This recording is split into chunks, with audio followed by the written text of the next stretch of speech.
Good evening, friends. Welcome to India Power Talk. We just completed 1 year of India Power Talk, and I'm glad to commence the second season. A warm welcome to all my dear audience. India Power Talk, as you know, is a knowledge sharing initiative, and we invite international thought leaders and domain experts to share their insights, experiences, and strategies related to business and economy. Today, we will be discussing high tech landscape changes and impact on talent gap.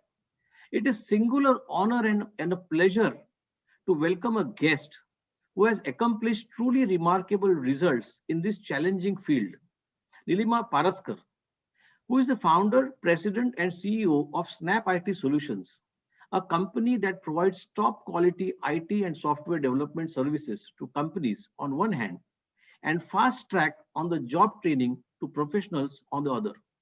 Neelima, it's a pleasure to have you on India Power Talk.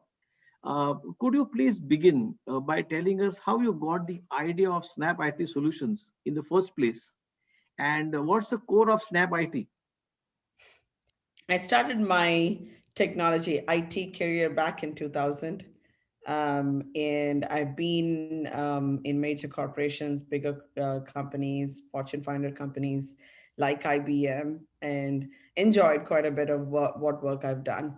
But over the past almost 2 decades that I've observed the technology industry, there have been many waves back and forth in especially the talent that we have received. And at the point of leaving IBM, I had about 200 and or maybe 225 resources, IBMers reporting to me globally and also in United States.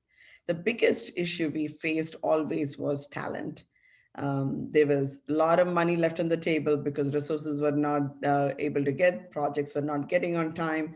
And if we do find resources, there's always, risk of losing them to another competitor. To overlay this in a high 50,000 square foot kind of look, SnapIT is broadly divided into three main divisions. The first division of the company is we have developed our own custom trainings Mhm. for young adults and adults who are getting into who are wanting to get into high tech industry. And these courses are in demand, in demand and high paying jobs skills. Once the students go through the training, it's short period of time, about 3, maybe 5 months, not more than that, not less than that. After the students go through these training programs, they get receive training certificate from SnapIT. We Mhm. are, by the way, certified by state of Kansas, Mhm. state of Missouri, and 5 other states in the United States. And we are expanding our state level certifications. What that means is workforce agencies can support and partner with us. So after the training is done, we are actually watching on the other side of the company, there's tech work, products and solutions and services. This segment of the company is watching for students coming through the training program. And Mhm. we are, when we see a student who is ripe for us to build more, we offer a job to the students. And so, does it really mean that the traditional universities are now obsolete? Like I said, even with universities going full swing, they're only able to satisfy 25% of the demand. Another point, I'm not sure if you are aware in India, but Kaufman Foundation is one of the bigger foundations here, actually not only in United States, but in the world. According to their research, 7 out of 10 kids here in the United States are not going to university. And Oh. I know that a lot more students are not having access to education, like countries like India, Africa. There are students who are not able to go to universities. But I refuse to believe that these students are not smart enough. It's either augmenting university education or almost replacing in certain way Sure. for students who are not able to go. I would prefer kids to have their childhood and enjoy that time and learn not just about education or a particular skill, but have an overall holistic approach. Does it really mean that, or are you suggesting that the graduation is not the engineering graduation is not required, but surely there is some basic education required but to get the understanding or hands-on experience Yeah, on these technologies? sure, absolutely. We don't train any student who doesn't have at least, in India, I believe it's intermediate. That's Okay. what they say. Here it is high school, but it's, 11th and 12th as well. But they have to be GED, Okay. graduated. Without that, we can't. Is this the right way of connecting the industry and academia? I don't know. Whether it is the right way or not, but I have to tell you, the biggest drawback in my model is a lot of investment going into the student once we hire them, right? I About more 6 to 9 months, I am investing out of my profits from the company into the students. At one point, it was my personal money, my savings going in. So there is no obligation for them to stay. And there is no guarantee that they would, get through and get to that level of a 4 year bachelor's degree kind of a student. But the ratio has proved that close to 90% of the people that I have invested in have come through. Is it necessary that between the university and the industry we need to have companies like SnapIT Solutions? Is it really required? So coming through, remember one thing, the training segment of the entire, I'll call it as an apprenticeship, right? This is training is almost a phase that is needed to start the apprenticeship, right? Okay. So the entire process together on an average takes about a year for I somebody to come up to speed. And if somebody is already spending 4 years of bachelor's and 2 years of master's, they probably do not, their curve to get to industry is probably around 3 to 6 months based on how quickly they catch up with the industry. But somebody who's not gone through the 6 years, we are trying to push them into one segment, right? Bachelor's and master's as a very broad education. They learn everything about something about everything, okay. obviously, because of what classes they're taking. But then the work demand starts with a one, two, or couple different skill sets. So again, only because education is done, I can challenge anybody in the technology field that says that I am done with training. I'm done with educating myself. That's not going to happen. This is an endless bottom. Technology is right. There is no period at which you are done with your education. You're constantly learning. You're constantly getting micro credentials, certifications, right? That's what you need to do to keep up in this industry. So anything and everything the universities or apprenticeship programs and training programs like SnapIT, all they're doing is cranking up that heat and starting the fire, right? After that, it depends on the student to take it and keep growing. Neelima, these are really very challenging times for workers all over the world, including the US, I guess, And employers. and employers. So, could you please talk about Snap IT Solutions? How have you responded to the pandemic, and how your organization is benefiting local communities? We have been 100% work from home ever since COVID hit. And definitely, even people like, I did not come to office during lockdown, obviously, for 3 to 4 months.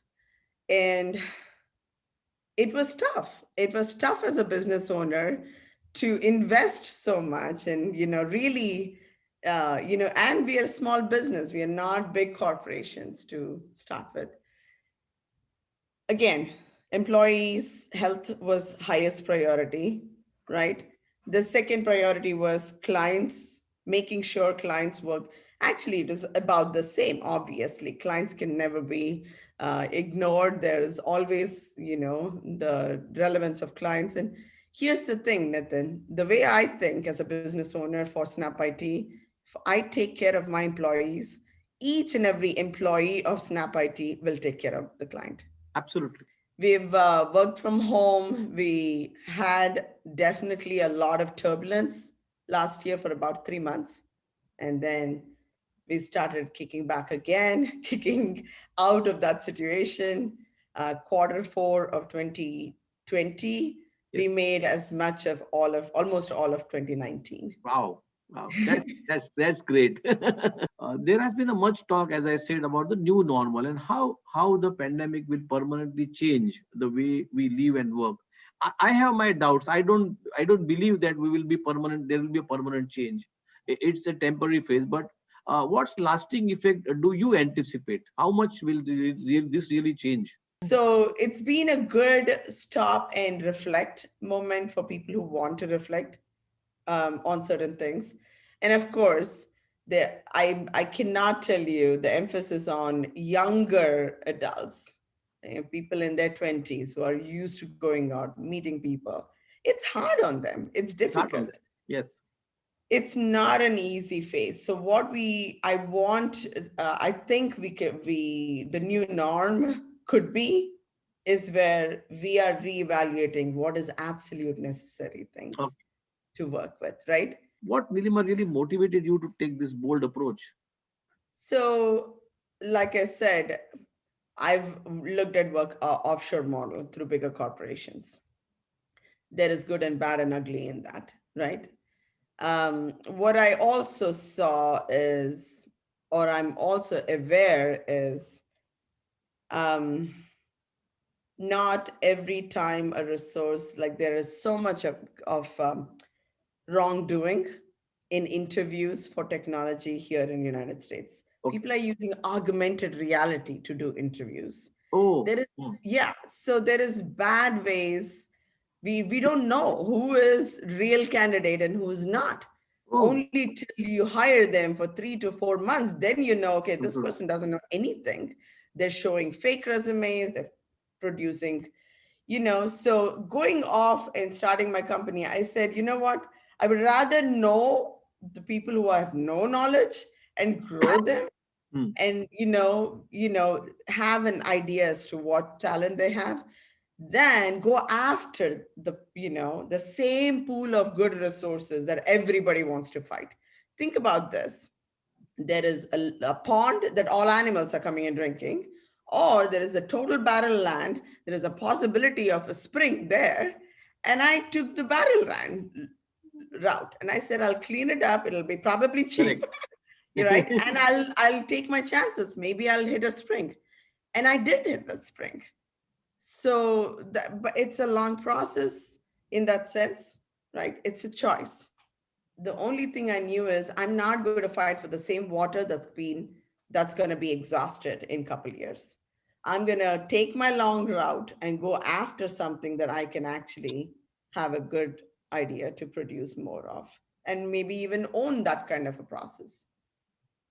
No, but I'll tell you what I really liked about your approach and and the whole business model of Snap IT is that there are multiple and many firms who are doing training programs, but the kind of program that you have chosen, the high tech technologies to the professionals, and whether they are really graduates or not non-graduates.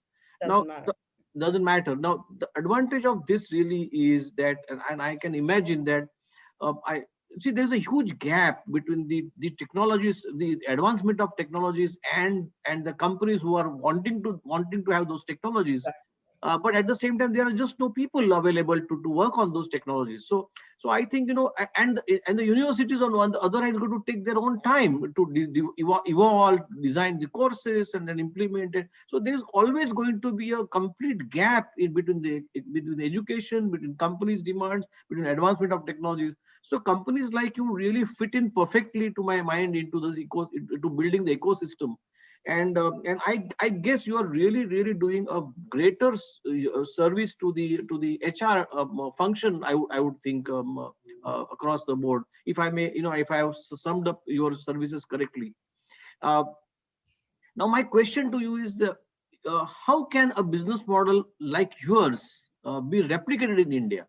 And what advice could you offer really? Because in India we have a lot of companies wanting advanced technologies. We have universities wanting to develop courses, but the gap is just not getting filled. Right. I mean, countries like India produces a lot more engineers that not only gives engineers to India, but also to the world.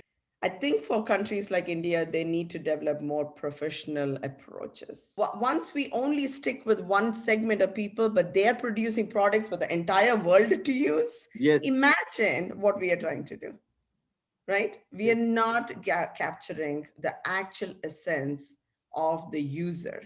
The, the products are not created by the segments of users. So those are the things. So I think our the SnapIT model also attacks that aspect.